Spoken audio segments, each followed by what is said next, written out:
Bienvenido a todos los millennials a otro episodio de Advanced Lessons in Millennial Money. Yo soy Alexandra González y voy a compartir este video con ustedes. Today, my favorite guest joins us, Kim Kiyosaki.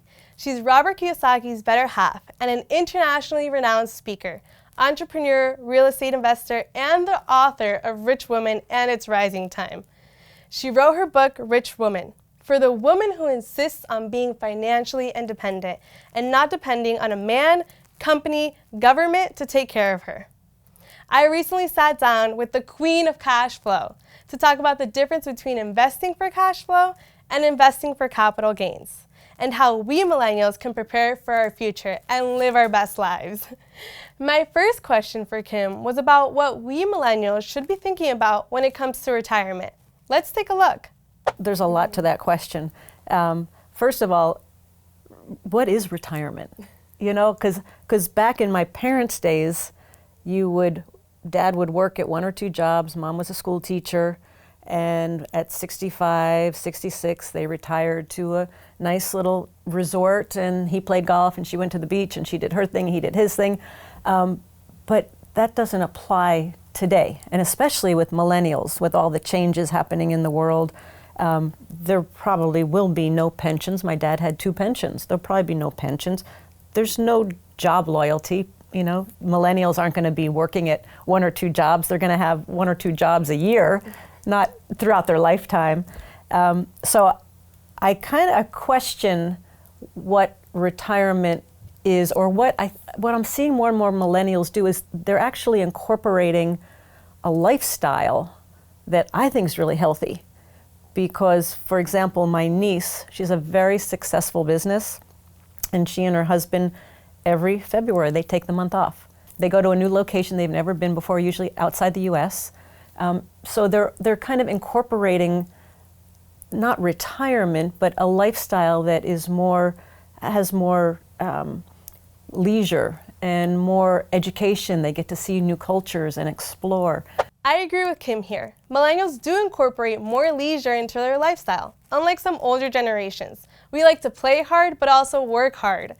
Here, Kim gives her opinions on the boring advice we've all heard about retirement and 401ks. I like her fresh and contrasting perspective on this. This is the key. Okay, so I actually been online looking at, when putting together millennials and retirement. And it drives me nuts. I see the same freaking advice all the time. Save money and invest in a 401k. They've been saying that for generations, ever since the 401k came into being. And just a little side note, the 401k was never meant as a big retirement plan. A 401k was developed because after the Depression, people were not getting back into the stock market. So they created a 401k to make it easy for the average person to get into the stock market. So you really got to do some research. I mean, everybody, all of us need to really do our research when we're looking at just blindly accepting advice from somebody. So I don't think today you can save yourself to retirement. I mean, the interest rate's 2%, right? It was almost negative because it was 0 something, and the fees you're paying brings you negative. Yeah. So if you're saving money, are you trying to build as big a nest egg as possible to live off of? And who knows what's going to happen with inflation, deflation? Yeah. There's so many factors. So I don't think saving and a 401k is a good financial retirement plan at all. I think it's probably some of the worst advice you could get today. Mm-hmm. And if they keep printing money, your money's going to be worth less and less and less. So all this money you're saving could be worth very little in years to come. Yeah, I agree. And I think most people are relying on just their 401k to secure their future. Yeah.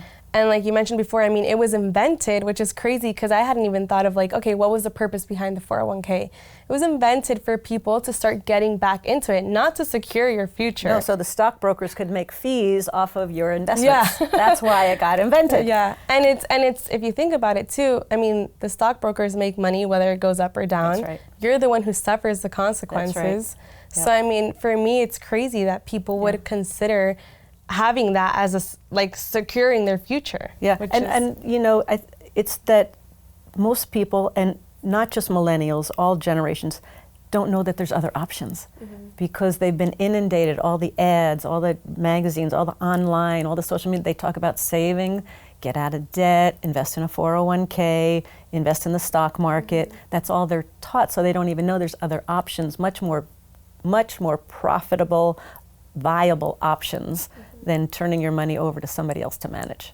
which is the worst thing somebody could do. I mean, you've got to get smart with your money. There's nobody's going to look after your money better than you. And if you don't take the time to get educated, and next thing you know, your money that you've turned over to somebody is gone, there's nobody to blame but yourself. That's terrifying. You've got to get educated about money. You got to. And it's not rocket science. It's not that difficult. Yeah. You know, a lot of it is just vocabulary. Just start looking up some of the words. Start learning. Start asking questions. There are dozens of forces working against us when it comes to building wealth to live the life we've dreamed of when we retire. Things like rising taxes, inflation, devaluation of the dollar, and so much more. So I asked Kim if there's a way we can protect ourselves from these factors. I think entrepreneurship is one of the best job securities you can have. Now, there's no guarantees, and it's not easy, but it's easier now with online. You can be international, within seconds. When I started, no, it wasn't seconds. It took a long time to get international. It took a long time just to get yourself known domestically, nationally, even just in your state. But there's so much opportunity. You can just start an online business. I know somebody right now, they're looking at starting an online business. They've had some success. They're making $2,000, $3,000 a month. They're probably going to start making $5,000, $6,000 a month with not a ton of overhead. There's not the overhead, not a ton of financial outlay. So I think job security in entrepreneurship is a big plus. Then when you get into the investing world, you need to look at what interests you. And for me, what interests me is freedom. I wanted to be financially free. I got fired twice from my first job out of college. Twice, not once, twice. Oh gosh. Twice, because when I looked at it, after I stopped blaming everybody else and started looking at it and say, how come I got fired twice? Yeah. I hated being told what to do. So I wanted the freedom not to be told what to do. And that's how I got into entrepreneurship. And I started very small, tiny little venture. I started with a project. It started to grow and grow, but that's what was important to me, was the freedom not to be told what to do. So for everybody, it's different. Some people thrive in a corporate environment. Yeah. Some people thrive as employees, and that's great. So you've got to find out where you're going to thrive, what kind of environment you're going to thrive in. Number one, because too many people are working at jobs they hate. Yeah, and that's a crime. Yeah, and it's where you spend majority of your time. Yeah. So it's kind of sad when you see people who complain about their jobs and what they're doing on a daily basis. Yeah. And I was listening to a podcast the other day, and it says, like, we're all self-made, whether we're in a bad situation or a good situation. But the only people that are willing to recognize that they're self-made are the people that are in a good situation. And I think as opposed to the people that are in a bad situation, where they're not willing to admit that they are where they are because of themselves. And I think it's awesome that when you got fired, you didn't take it like, okay, I'm fired, like this is what it is, I'm not fit out for anything. But you took it to reflect, and it actually opened up the doors to something incredible, like your freedom today. Yeah. Well, I go under the idea that if you're in that situation that you're not happy with, you either change it, or you leave it, or you endure it. Those are really the three choices. And if you're enduring and you really don't want to be there, you really need to leave that situation and trust that there's something out there better. And now to why we're here, investing for cash flow or capital gains. Here's how Kim describes the difference. There's 4 asset classes and different things that you can invest in. So there's businesses. You can invest in businesses. You can invest in real estate. You can invest in paper assets, stocks, bonds, mutual funds, and you can invest in commodities, things like gold, silver, oil, gas, corn, the soybeans, all that stuff. Yeah, avocados, all that, yep. So first of all, you've got to kind of find that niche, that area that just kind of speaks to you, that you're really interested in, because if you're not interested, you're not going to study, you're not going to learn, you're not going to go seek new answers. For me, I wanted to be financially free, because as long as I was dependent upon somebody else, whether it's a job and a boss, or Robert, my husband, or my family, for my financial life, I would never be fully free. So there was always a goal to be financially free. So if that's a goal for you to be financially free, then you really got to do what it takes and do your homework and study and get some experience and get in the game. So there's two things people can invest in. One is capital gains and one is cash flow. So capital gains is you buy a stock for $20, it goes to $30, you sell it, your profit is called capital gains. Okay? You buy a house for $100,000, you put $20,000, fix it all up, you sell it for $150,000, your profit is called capital gains. So any time to realize capital gains, you must sell something. Okay? You must sell. So most people, they're looking for a market that's going to go up. Okay? They always want the market to go up, because if I buy here, I want the price to go up, and then I sell, and then I get a profit, and that's called capital gains. Cash flow, on the other hand, which is my favorite two words, cash flow is, let's say I buy a stock that pays a dividend every quarter. So that dividend, I buy the stock, that money stays there, and I get a dividend every quarter. That is cash flow to me. Or my number one asset is real estate. I love real estate rental properties. I started with a little 1-bedroom, 2-bath house. And in real estate, I buy let's say the first house I bought it, it was 1989, it was $45,000. So I put $5,000 down, I had a loan, I rented it out, and every month I would collect the rent, I'd pay the mortgage, I'd pay the expenses, and the bottom result was $25 positive cash flow. So cash flow comes from rental properties. Cash flow may come from a business. You invest in somebody's business, and every month, every quarter, every year, it throws off a distribution to you. That's called cash flow. So cash flow is more of you buy it and you hold it, where capital gains is you sell it. Okay.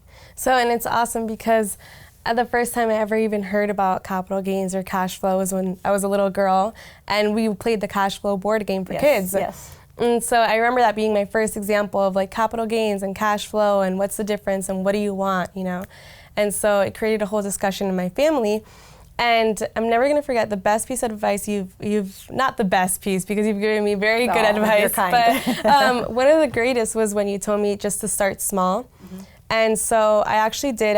I started investing in like 2 stocks, and it made me, since I had a little bit in, it made me want to learn more about it. Yeah. Now I'm not saying stocks is my thing, but it just because you put some money down, your interest goes that up. little pain of like, some of my paycheck is going into here, I might as well look at it, you know. And so it made me learn a lot about stocks, and it was actually fun and exciting. And here at the company, like, we all started investing in these stocks and just like having fun with it and learning about it. Right. And so I'm thankful I did that because I got to learn. I still haven't made any capital gains on it, but I distinguished the difference between, okay, if I do sell this, I'm going to be making some capital gains, but what I really want is the cash flow. We obviously all want to know Kim's secret formula to freedom. So pay close attention to this next clip.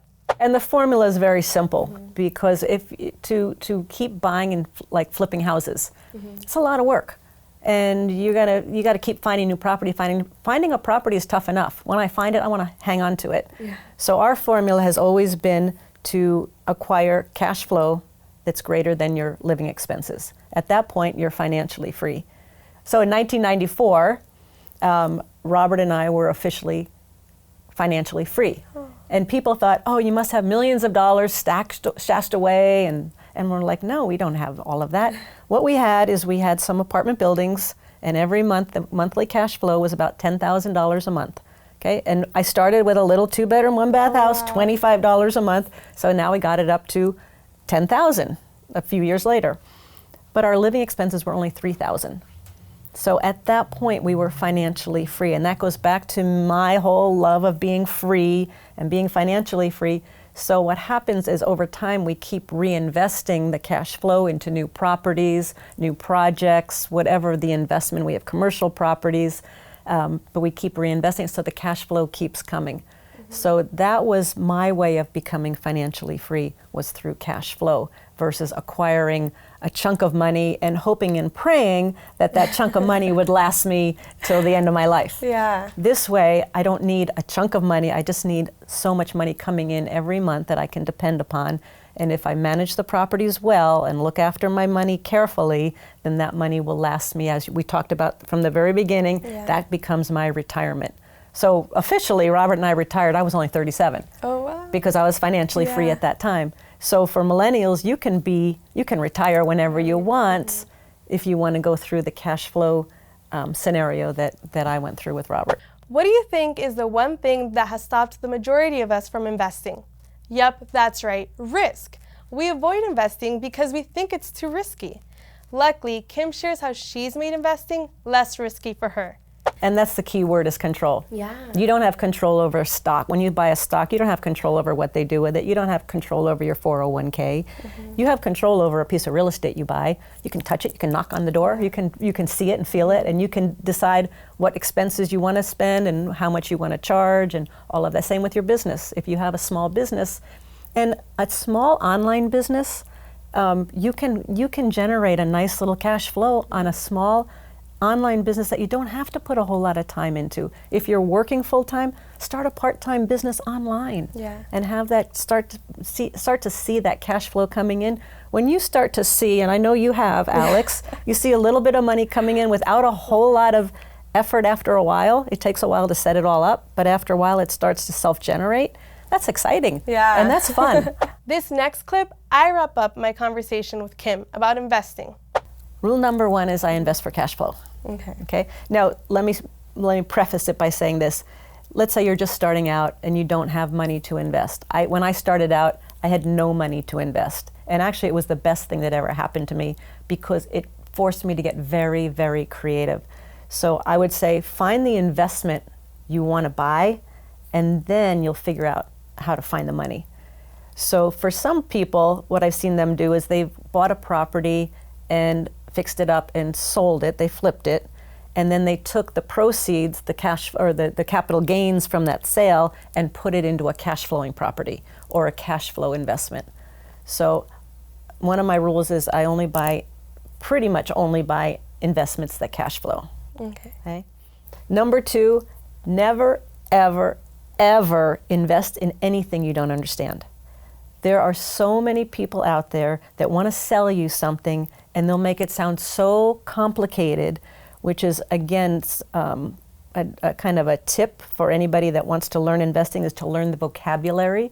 If you want to get into real estate, learn the vocabulary of real estate, learn the vocabulary of stocks and bonds, or learn the vocabulary of entrepreneurship, because people want to dazzle you with their BS, right? And they want to throw out all these fancy words and these fancy brochures of properties. I've had so many people come to me with a investment that I could not figure out for the life of me what the hell they were talking about. And they kept saying, oh, you're going to make a lot of money, you're going to make a lot of money. I'm like, but I don't understand the deal. I don't understand the investment. So never, ever invest in an investment. Never turn your money over unless you fully understand the investment, which goes to rule number 3, is you got to know your numbers. You gotta know your numbers. And I'm gonna tell you, it doesn't matter male or female, but women are fantastic with the numbers. And the numbers are fun. The numbers tell a story. You know, I can look at the numbers of a property and I can tell you without ever going to that property what's happening with that property. But that comes over time. But you've got to know your numbers, your income, your expenses. If you're gonna, what is your return? If you're gonna turn over money to buy stocks, what's your return going to be if the stock does this? What's your loss going to be if the stock does this? You got to know your numbers. And number 4 is never, ever, ever blindly turn your money over to somebody else to manage. Never, never, ever. I've seen so many people lose so much. I had a girlfriend who was in the tech.com bubbles. And her company went off the charts, and she, as a worker there, she was an employee there, made $1 million. And she went to their company planner, financial planner, and he said, I'll take care of it. And she gave him the $1 million. couple years later, she got her statement and it said 0. 0. They went through all of it. They took all of it through fees and management and all of this. So again, I'm going to say nobody's going to look after your money more than you will. So it's so simple. It's a matter of getting educated, learning, studying, doing your homework, taking seminars, taking classes. I know you're taking a real estate class right now. Yeah. So smart, because and then you experiment, you put a little money into a deal and you watch what happens. And I think that's the best piece of advice, because it's like, even right now that I'm taking this course, just putting in that money for the course, it's coming from a good source of pain. Yeah. It's good pain, but it's like, okay, well, now I have to actually take accountability for what I'm doing and make sure I take action, and this course will actually provide something valuable in my life. Yeah. And like you said, I mean, I've seen people that are close to me also be hurt because of blindly just, giving our money to someone else and thinking it's a good deal, Yeah. So it's just, I think the best thing is, like you've always told us, financial education and just being in charge of our own money, because no one's going to know the sacrifices we've made for every penny. That's right. And you can start right now. If you have a 401k, open up your statement. What's in my 401k? Do you have even any idea what's in the 401k? Do you have any idea what you have financially? I mean, start there. Final story is I had a girlfriend, and she did that. She finally opened up her account, and it was a stock bond account. And in the height when the market was going through the roof, her portfolio was losing money. And she went to her financial advisor, and he said, there's nothing we can do. And she's like, there must be something we can do. And he's like, no, there's nothing we can do at this point. So as she's walking out the door, the financial planner turns to her and says, oh, there is something you can do. And she's like, finally, yes, okay, tell me so I can start taking action. He goes, you can marry a rich man. Oh, no. And she turned and she said, you are so fired. That's right, ladies. Your plan should definitely be to marry a rich man. I saw a bunch of comments from you guys telling me to find a sugar daddy. Maybe I'll consider it. No. What's more liberating than to know you can depend on yourself no matter what the circumstances? This is for men and women who insist on being financially free and not depending on a spouse, family, company, or worst of all, government to take care of them. Financial education gives you that freedom. And that's it for this episode. If you want to learn more about investing, click below to download your free ebook, 7 Levels of Investors. Thank you guys so much for watching. Lo aprecio demasiado y espero verlos pronto. Now remember, if you want to keep seeing our videos, subscribe to our channel and click the notification bell to get notified. Because if you don't, you're the one missing out on your financial education. Thank you guys. Bye.